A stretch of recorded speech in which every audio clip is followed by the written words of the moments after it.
ఏంట్రా బాధగా ఉన్నావు? కల్కి సినిమా పోస్ట్ పోన్ అయిందనా? అదిరా, మా సీఏ ట్యాక్స్ తగ్గించుకోవాలంటే ఏటీసీ సెక్షన్ ప్రకారం ₹1,00,000 ఇన్వెస్ట్ చేయమంటున్నాడు. నా జీతం అంతా ఖర్చు పెట్టేశాను. ఇప్పుడు ₹1,00,000 ఎక్కడి నుంచి తెమ్మంటావు? పెద్ద సమస్య వచ్చి పడిందే. అర్థమైంది.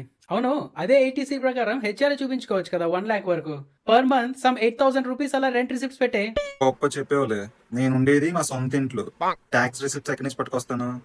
సొంత ఇంట్లో ఉంటున్నావా? అవును, ఆ ఇల్లు ఎవరి పేరు మీద ఉన్నది? మా నాన్నగారి పేరు మీద. ఇంకేం, మీ ఫాదరే నీకు రెంట్కి ఇల్లు ఇచ్చారని చెప్పి రెంటల్ అగ్రిమెంట్ రెంట్ రిసిప్ట్స్ తెచ్చుకో. మా నాన్నకి నేను రెంట్ కట్టడమా? అవునరా, అది అఫీషియలే. నువ్వు ఎలాగో మీ నాన్నగారికి నెల నెల డబ్బులు వేస్తూ ఉంటావు కదా, ఆ ట్రాన్సాక్షన్స్ ప్రూఫ్ చూపించుకోవచ్చు. థ్యాంక్స్ రా, పెద్ద ప్రాబ్లం నుంచి గట్టెక్కించావు.